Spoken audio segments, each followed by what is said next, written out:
this test? Okay, Rose. I mean, Jamie. Sorry. Let's see if we can both get on this thing. Will Adam and Jamie's Titanic tale be consigned to Davy Jones' locker? Jack's first attempts to get aboard the board seem very similar to the movie. The board does appear to be only made for one.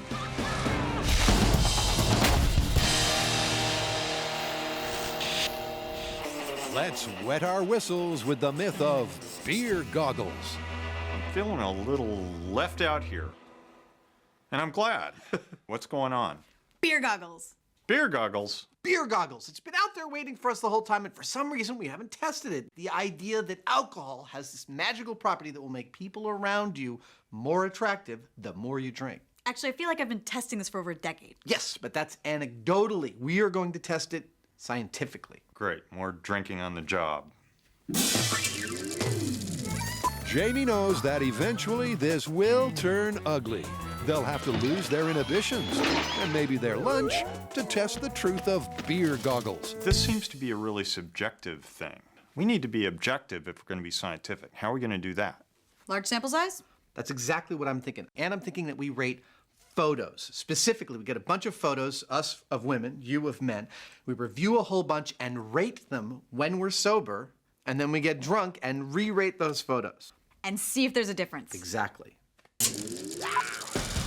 But before we raise our glasses, let's meet the newest member of the team with a vital role to play. This is our new smartboard. Not only is it a really big, beautiful interface, but it's also interactive. The board's first job is to help Adam, still sober, rate the looks of 30 women from 1 to 10. Here we go. He's got just 5 seconds to score each photo. He can see the time tick down on the left of the screen. I gotta say, the exercise of giving a quick rating, it doesn't feel great. It's kind of an awful thing to have to do. Like I find myself resisting giving a 1 or a 2, but Yeah, but I got a 96. So the total possible score is potentially 300. Out of that, I gave a 96. The question from here on in will be, as I drink, will my overall score go up? now it's Carrie's turn to rate the chaps. Quite honestly, there are no supermodels on here. Oh, God, do I rate you on your hair?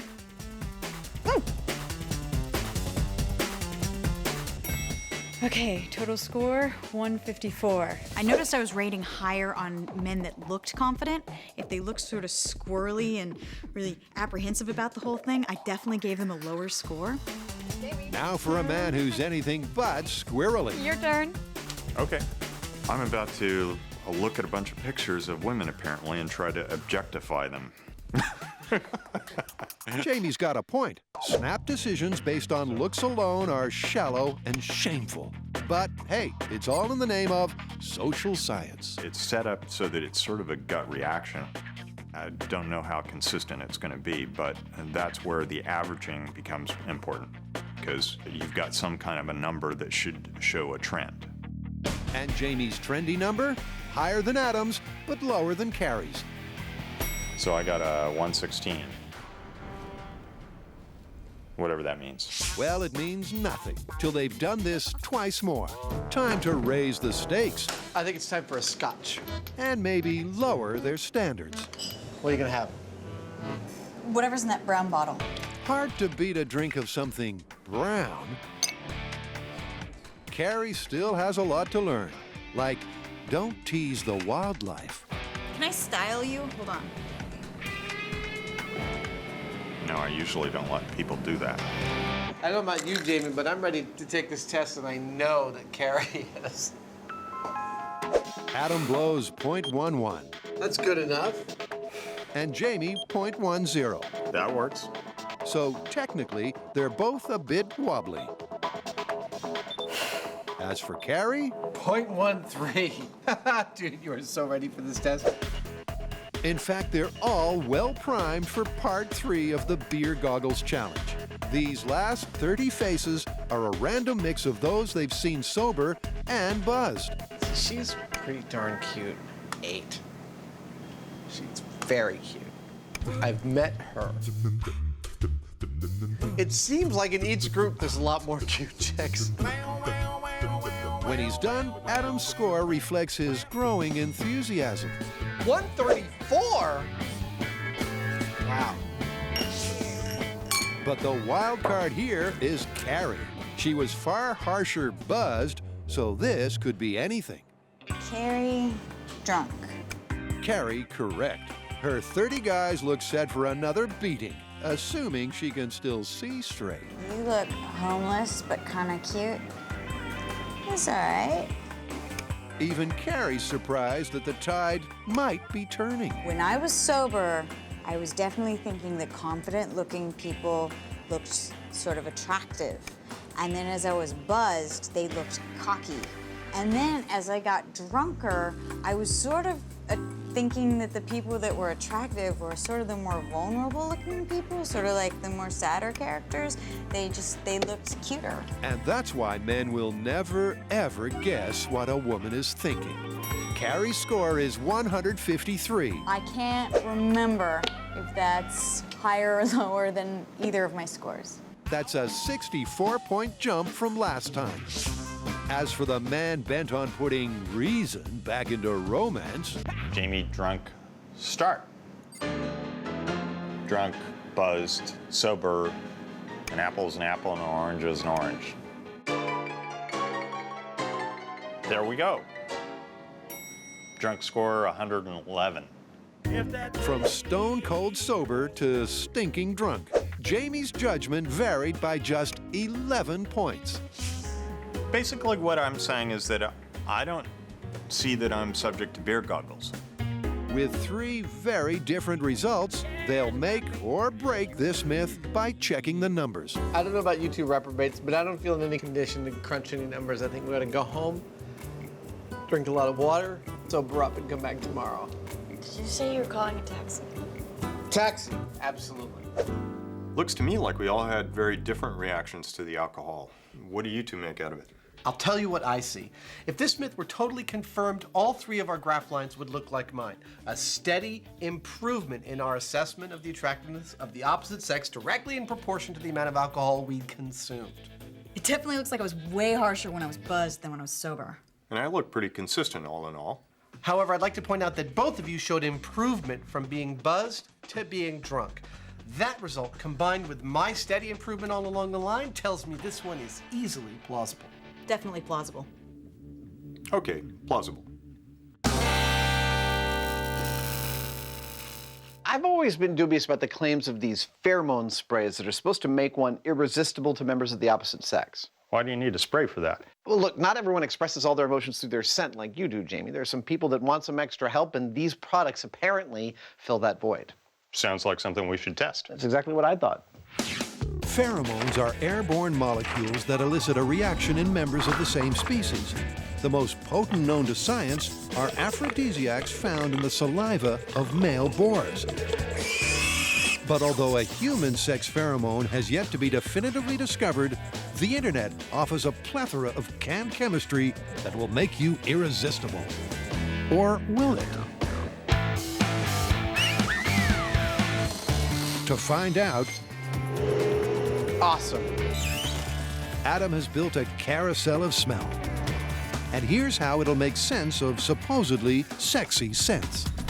I present to the world my 10-chamber double-blind T-shirt smelling device. 10 chambers, each sealed and isolated against the smells of the outside world. Each one will contain a T-shirt. Some we've worked out in, some from the store, some with pheromone sprayed on them. Each one will also be bathed in a bath of food-grade nitrogen to keep the smell fresh and to keep our sweat from going rancid. The contestant will simply push a yellow button, smells the scent that comes out of the tube, pick their favorite of the 10, put a poker chip in that box, and go on their merry way. At the end of the test, we count up the votes and declare a winner. And so it's on to location, where Adam and Jamie Oh, look at that. load up the love truck with their whiff wheel. And we'll ask 50 ladies to pick their favorite fragranced T-shirt. All right, I'm ready. These pheromones may work on their own, or they may only work in concert with human sweat. Hopefully, this experience on the treadmill will be better than my last experience on the treadmill. Oh! Jamie and I are gonna walk on the treadmill long enough to generate a bunch of sweat onto a t-shirt. Get this shirt good and sweaty. And put it into our machine. Then we're gonna do it again, get a t-shirt good and sweaty, and spray pheromones on it. This is the leading brand of male pheromone spray to see if that makes a difference. All of that is going to be smelled by our volunteers. With the eau de sauvage and pheromone combo locked and loaded,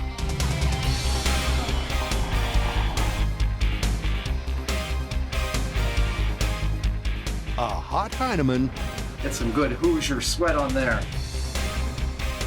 does exactly the same. That's 4 filled and sealed. What about the remaining 6? A t-shirt straight out of the package. And finally, Now it's time for our real controls. T-shirts fresh out of the bag with nothing on them, no sweat, no pheromones, no nothing. with the 10 t-shirt choices in their numbered chambers, it's time to wheel in the unsuspecting, nose-wielding women. Go down the path and hang a right. With our vessels pressurized, the shirts loaded, and our volunteers standing by, it's time to start conducting this test. I'm gonna ask you to smell 10 t-shirts for me. My prediction is that we're not gonna find anything. You're gonna reach down and pull this up to your nose and push the button and smell what comes out. I think that the whole pheromone thing, the whole industry is snake oil and malarkey. Sounds good? Sounds good. All right. But I think we're gonna see a relatively random distribution around this ring, except for people who specifically don't like the smell of me or Jamie sweaty. Adam is clearly not convinced the controversial canned chemistry has any scientific merit. That's 10. Which one do you think you prefer the most?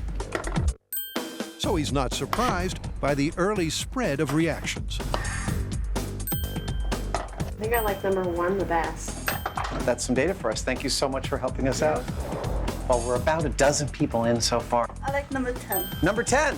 Excellent. I have to say, I'm not noticing any pattern to what they're preferring. Probably number 1. Number 1. Okay. It's all over the map. But we'll wait till we count the data when we're all done. But as the test progresses, Next! an interesting choice, Number 8. for interesting reasons, 8. What was it about it? I don't know, it just smelled soothing. very interesting reasons, I picked number 8, basically because it smelled a lot sugary. significantly recurs. 8, because it smelled like my boyfriend. Adam's sweat, combined with the pheromone, is apparently an okay bouquet. Next! However, for some, I picked 4, because it didn't really smell like anything. They were kind of like strong and awkward. the pheromone-sprayed samples I want to taste. are the most repulsive. I picked 6. It was the least unpleasant smell. Next. Dude, that's it. That's 50. We're done. Well, I guess it's time to go count some chips then, huh? Let's go do it. Yep, with all 50 smellers having sniffed the whiffs, here's how it breaks down. And there's one figure that reeks off the page. So, you crunch the numbers. What do they say? Yes, the results are in, and I have to say they're kind of weird. Don't get overly technical on me. Weird how? The test subjects showed no particular preference for the pheromones, except for in the case of one shirt. Which shirt? That would be your sweaty pheromone-laced shirt. 38%. Wow. Nice. Yeah, well, don't let it go to your head, because a large number of people were strongly repelled by that very same shirt. And then on top of that, many chose the control shirts just because they were the least offensive. I guess that what we can say is that there is some effect for some people, but as far as the manufacturer's claims that these sprays will make you irresistible to women, this is totally busted, especially when you factor in my irresistibility. Yeah, it's busted. Wait, what's busted? My irresistibility or the pheromones? I don't know, take your pick. First up, Adam and Jamie tackle an internet sensation that's causing an A-list viewer extreme vexation. Hey, Hey, we have a very exciting myth today from an unbelievably special viewer. who's that? None other than James Cameron. You mean that guy that went to the bottom of the Marianas Trench? That's the guy. I was thinking of him more as a movie director, but yes, that's the guy. The movie, the second highest grossing of all time, was anything but a disaster. But the ending has caused a storm of protest. Desperate to survive in the freezing cold North Atlantic, Stay on, Rose. Jack and Rose attempt to clamber onto a piece of debris.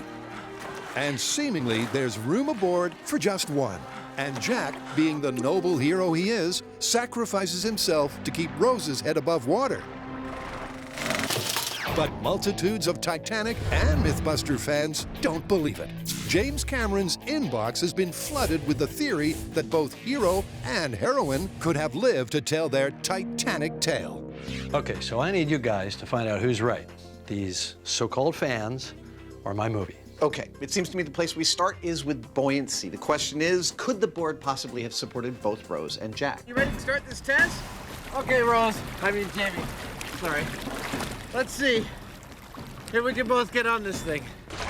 Will Adam and Jamie's Titanic tale be consigned to Davy Jones' locker? Jack's first attempts to get aboard the board seem very similar to the movie. The board does appear to be only made for one. But once they stabilize and get their balance, things are looking up. All right. Baby steps. Baby steps. So when I first got on, it felt anything but stable. Just like the movie and the small-scale test we did, it felt like it could tip at any moment. It's holding us up out of the water, mostly. And if we were in nearly freezing temperatures in danger of passing out, that would be a real issue. So I had an idea. You're wearing a life jacket. What say, Rose, spread some of her buoyancy around. Let's put it underneath this thing and get every bit we can out of it. And it's the MacGyver-style tweak that really puts the nail in this myth's coffin. The additional buoyancy has made a massive difference. They're no longer floundering around, but sitting pretty. In fact, so pretty that Rose is ready to nap her way to the 63-minute rescue. 80% of my body is out of the water and in the air. Yeah, same here. If we can hold this sort of stationary, I think we're golden. Jamie, we're almost there. 15 seconds. Well, you know, however noble Jack's intentions might have been, sometimes discretion is the better part of valor. Hang on, Rose! With all we've learned, I think Jack's death was needless.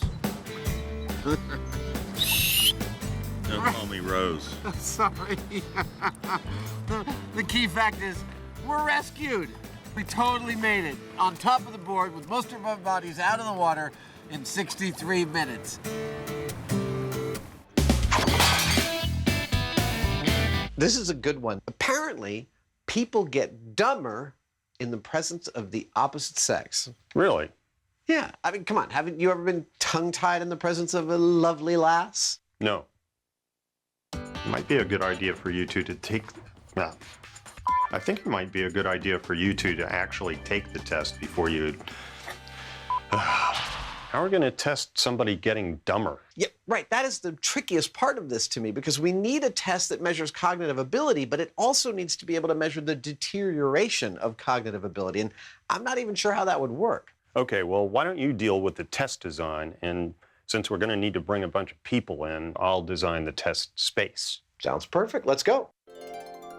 So to find out if this well-worn cliche is in fact fact or fiction,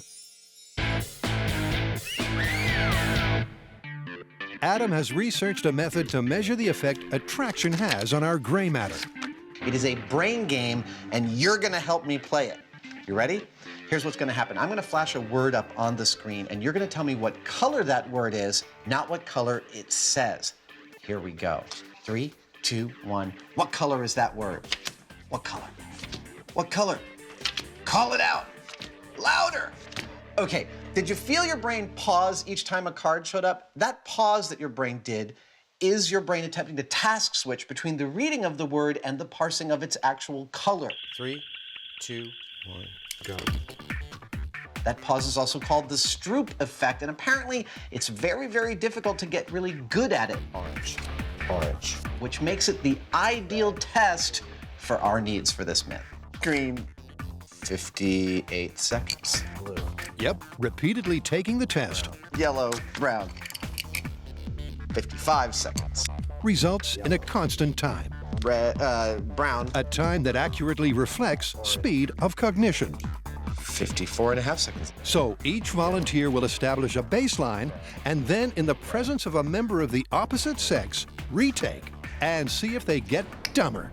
56 seconds. Meanwhile, Jamie has the perfect location in mind. Welcome to the inside of my brain. Actually, it's a lot darker and scarier in there.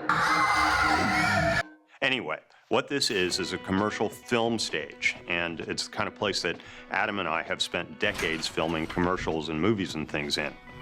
Oh, stands by itself. What could possibly go wrong?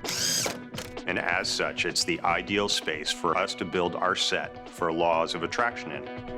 Ow! The experimental space itself Whoops. is purposefully sparse.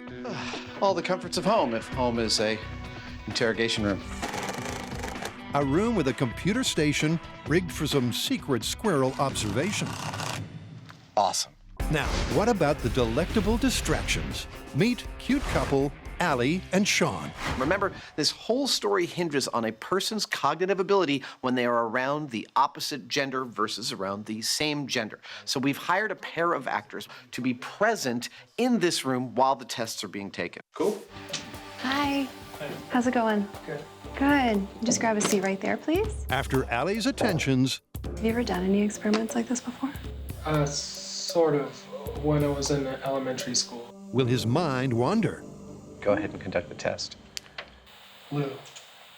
Pink. His first round average was 58 seconds, and when the times are tallied, Test number 1, 1 minute, 8. an average of 65 seconds means he was slower by 12%, meaning the first result is very promising. Hi. Good, how are you? And one supported in theory by evolutionary psychologists. Are you from San Francisco? No, Sacramento. Oh, okay.